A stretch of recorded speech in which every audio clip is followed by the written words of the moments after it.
warahmatullahi wabarakatuh. Selamat pagi anak-anak kelas 3, kelas 3 Amr, kelas 3 Amar, dan kelas 3 Abbas. Bagaimana kabar kalian? Semoga kalian selalu baik-baik saja dan dilindungi oleh Allah Subhanahu wa taala. Pada pembelajaran kali ini, kalau kemarin sudah kita belajar tentang Allah Maha Esa, tentang akidah. Nah, sekarang kita belajar tentang akhlak yang judulnya tentang menghargai waktu.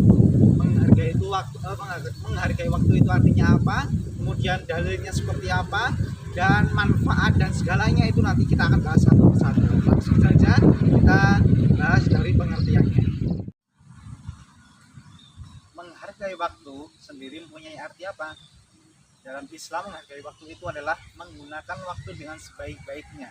Contohnya, ketika kita diberikan waktu dengan longgar kepada Allah, maka kita gunakan waktu itu dengan beramal soleh, banyak beribadah kepada Allah, dan tidak menyia-nyiakan waktu itu dengan bermaksiat kepada Allah Subhanahu wa taala. Kemudian apa saja sih orang-orang yang tidak memanfaatkan waktu itu, ruginya seperti apa? Siapa yang mendapatkan rugi? Dalam Al-Quran surat Al-Asr disebutkan, wal asri innal insana lafi khusrin illal ladzina amanu wa amilus solihati wa tawassaw bil haqq wa tawassaw bis sabr.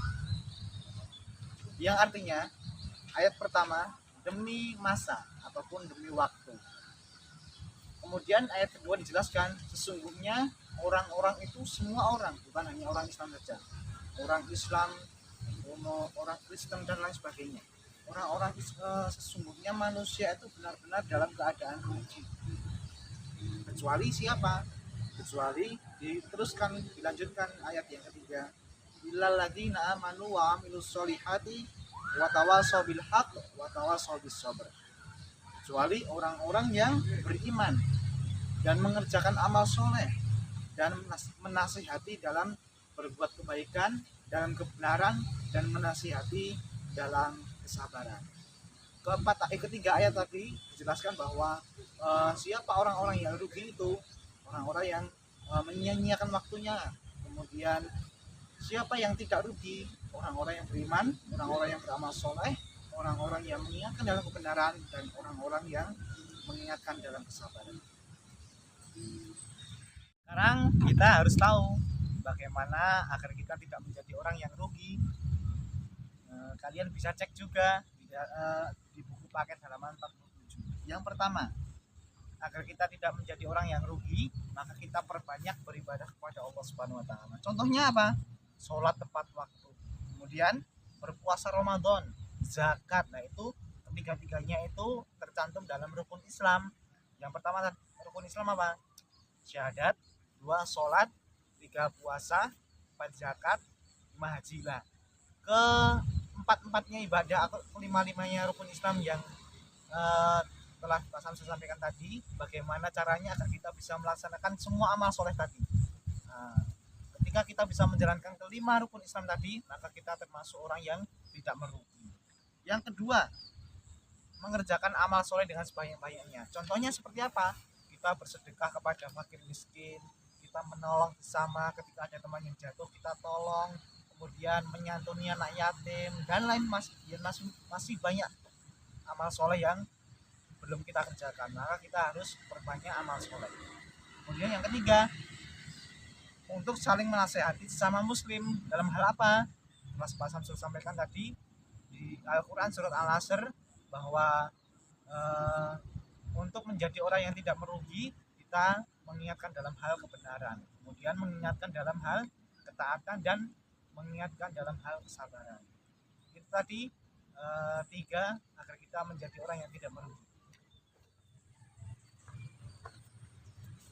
Kemudian Pak Samsul lanjutkan, di dalam menghargai waktu, Rasulullah SAW juga berpesan kepada kita, karena Rasulullah Muhammad SAW itu adalah teladan yang baik dalam urusan disiplin, kemudian menghargai waktu, beramal soleh, beribadah kepada Allah. Nah, Rasulullah SAW itu sebagai teladan kita, panutan kita. Kita harus mencontoh apa yang dilakukan Rasulullah SAW.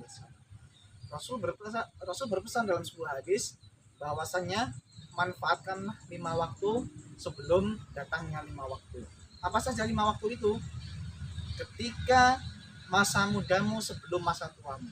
Nah, jadi anak-anak besok kalau sudah menginjak muda, usia muda, maka harus memanfaatkan waktu dengan sebaik-baiknya. Karena masa muda itu adalah masa yang paling dicintai oleh Allah Subhanahu wa taala. Karena masa muda itu adalah masa yang belia. Semangat dalam beribadah kepada Allah, semangat dalam berjuang, dalam berdakwah, mensyiarkan agama Allah Subhanahu wa taala. Kemudian yang kedua, waktu sehatmu sebelum datangnya waktu sakitmu. Maka kita diberikan kesehatan oleh Allah, kita harus memanfaatkan dengan baik.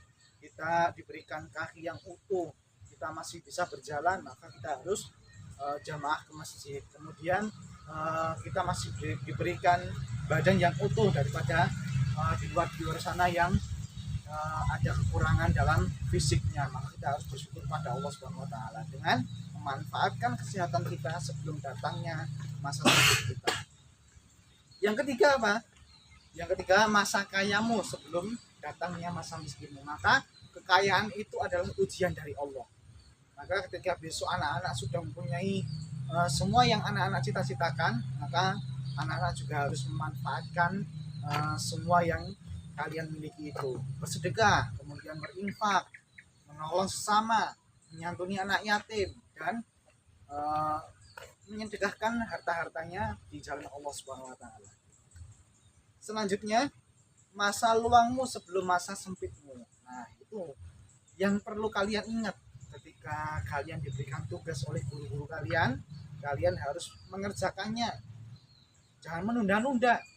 Kalian nanti kalau sudah habis deadline-nya, sudah waktunya habis dalam mengerjakannya, maka kalian sudah berada di waktu yang sempit. Maka ketika kalian menginjak di waktu yang luang, maka kalian harus memanfaatkannya dengan baik, mengerjakannya agar tugasnya tidak menumpuk-numpuk. Nah, kalau kalian menunda-nunda satu tugas saja, kemudian berbentrokan dengan tugas lainnya, maka tugasnya akan menumpuk-numpuk.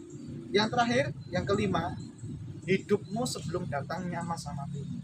Nah, jadi ketika kita diberikan kesempatan oleh Allah untuk hidup, maka kita banyak-banyak sujud kepada Allah Subhanahu wa taala, karena banyak orang-orang yang mendahului kita, orang-orang yang meninggal tidak memanfaatkan waktunya dengan baik, mereka menyesali tidak bersujud kepada Allah, mereka ingin hidup kembali hanya untuk bersujud kepada Allah Subhanahu wa taala.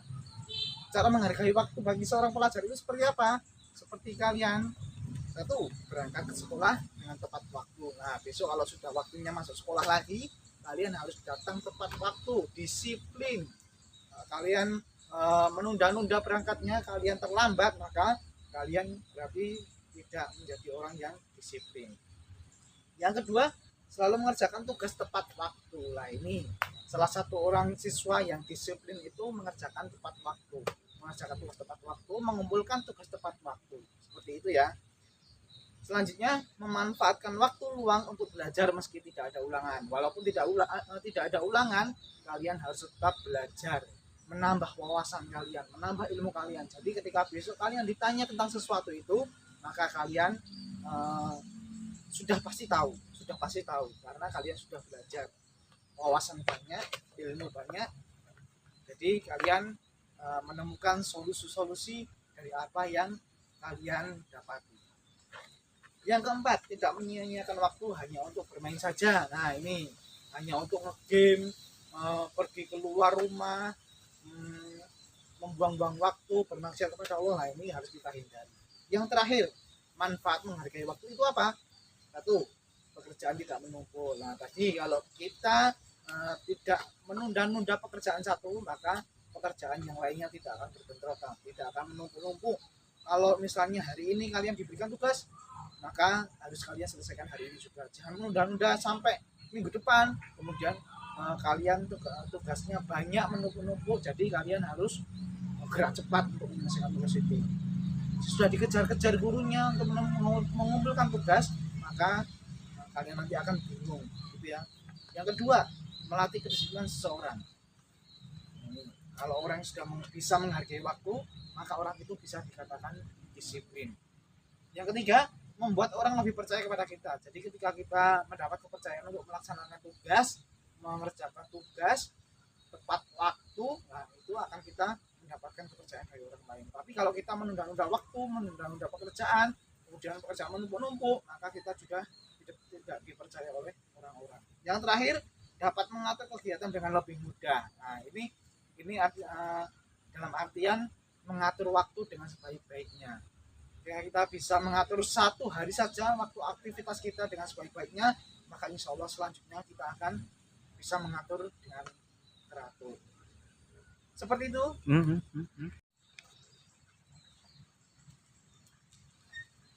Sekian anak-anak pembelajaran kali ini tentang menghargai waktu. Nah, kalian bisa membaca lagi di buku Al-Islam tentang akhlak tentang menghargai waktu, dan nanti kalian bisa menemukan apa yang belum kalian pahami, pengertiannya, kemudian dalilnya tadi tentang apa, tentang surat apa, kemudian ayat berapa, kemudian manfaatnya apa saja. Nah, nanti kalian bisa cek lagi di buku Al-Islam. Untuk pembelajaran kali ini cukup sekian. Apabila Pak Samsul ada salahnya, mohon maaf. Billahi fisabilil haq. Wassalamualaikum warahmatullahi wabarakatuh. SD Muhammadiyah Klaten Utara, cerdas, kreatif, berakhlak mulia.